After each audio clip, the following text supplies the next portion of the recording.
Hi, it's Bruce. It's Sunday, May 20th. The beginning of May ended the season for 2011-2012. So the theater season is ended for the year, and the Tony nominations are out, and I'll talk more about those probably in another video. Because the last few weeks I've had to catch up on some shows, and I still have some more to catch up on, but I did see the best show of the season, save for Hugh Jackman's one-man show, which of course I adored. But the next best show, or on equal footing with the Hugh Jackman show, is One Man, Two Guvnors, a British farce import starring James Corden, who I was familiar with because he had done 2 Doctor Who episodes, and I'm a big Doctor Who fan. And there's also a person in it named Tom Eden, and he's up for a Tony, as is James Corden. Hysterical show.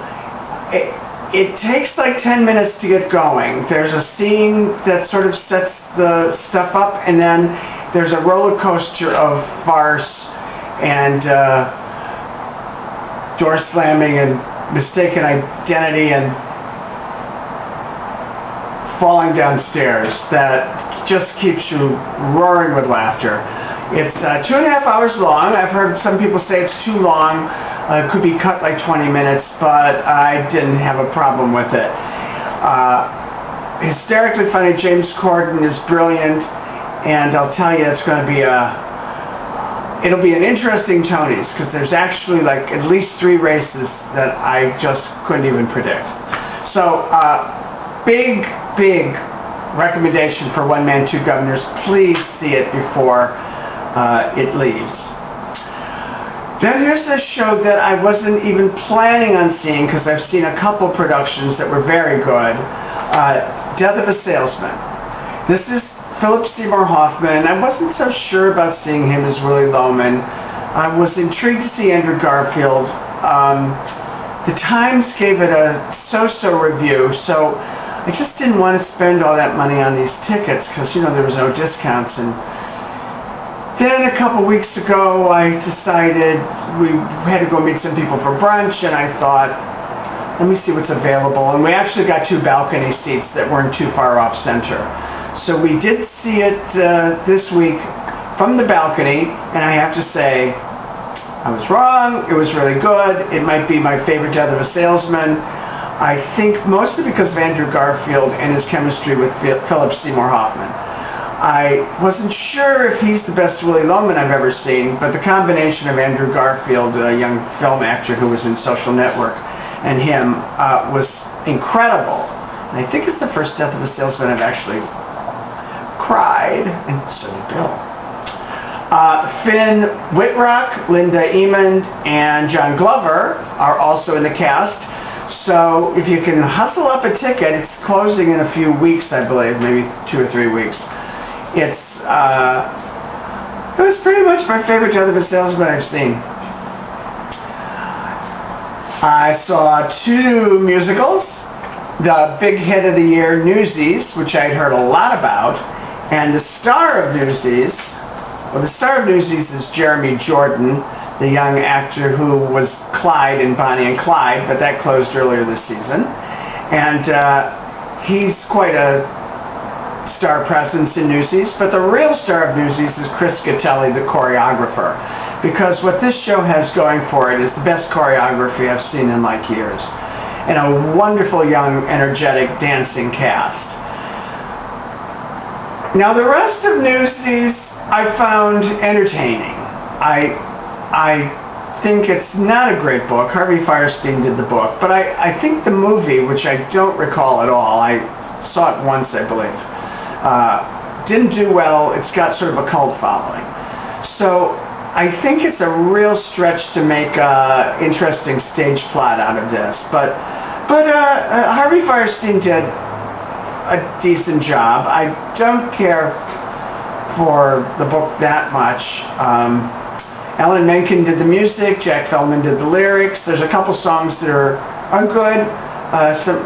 It's a Disney musical, and the audience ate it up, and I ate up the choreography.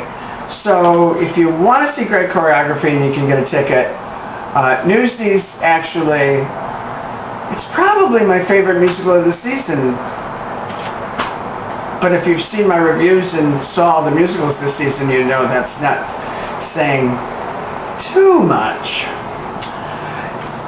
We did rustle up the bucks to see, and this was at my behest, Evita, the revival, because I did want to see Ricky Martin. I know, you know, the reason all the other people are buying tickets, I thought, I don't want to miss this. And I've heard lots of things about Elena Roger, who's an Argentinian actress who did it in London and won many awards over there.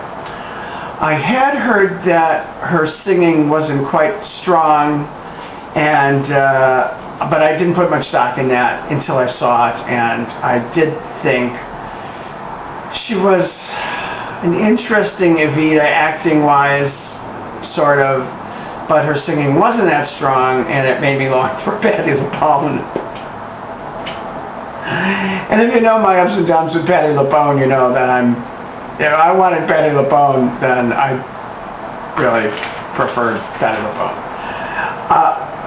Tony will go to Michael Cerveris, I believe, in this show, because Juan Perón steals Evita, which is kind of hard for Juan Perón, but Michael Cerveris is a great Juan Perón, and he's the most professional one up there. I did enjoy seeing Ricky Martin. Why? Because I wanted to see Ricky Martin, like everybody else. He gets the biggest applause, he sings very nicely, he moves, he dances, the audience eats him up. He smiles almost relentlessly. It's a very strange take on Che, the narrator of Evita. But I said I couldn't really take my eyes off him, and even if he was miscast, it was one of those miscasting things that I wanted to see Ricky Martin. You know, I have base instincts sometimes. So Evita, actually, I liked the choreography, which is Rob Marshall, and the direction by, Rob Ashford. Sorry, Rob Ashford did the choreography, and Michael Grandage did the direction. And I thought it looked good. I thought it was a nice-looking production. I just didn't think it was a great production because of the casting. But, you know. Now, I saw a play which the newspapers and the television can't say its name on screen, but I can because this is just a video. It's called Cock, but it's because it's staged like a cockfight, you know, roosters, and it is a play with gay characters in it. I won't say it's a gay play, and it's staged in a little round stage, and you're in a little auditorium, and it's at the Duke on 42nd Street, so it's a small, you're really close on top of the actors. Really interesting staging. It's about a gay couple, and one sort of wants to leave, and he sort of meets this woman, and so there's this cockfight sort of staging over the two boyfriends and the new woman coming in, very kind of Pinteresque there. And also, not the one they're fighting over, but the boyfriend brings his father in to sort of help defend him. So the four of them square off in this little arena. And it took me a little while to get into it, say 15, 20 minutes. I was thinking, and I liked it by the end. I can't say I raved about it, but it's 90 minutes long, and it's by a young writer named Mike Bartlett, who's British, I assume, and there's a good performance by Corey Michael Smith. So if you want something a little experimental and imported, it's an American cast, by the way, and Cock. Don't miss One Man, Two Guvnors. That's my recommendation for the entire year. You can catch great performances by Philip Seymour Hoffman and Andrew Garfield in that, Death of a Salesman. And you've got two musicals, Evita and Newsies, for the musical people. And I'm a musical person, but I have to say musicals were disappointing. And I think I'll end there, and I might have to do a whole other thing on my thoughts on the Tony Awards coming up. All right. Have a good time. Enjoy the Tony Awards.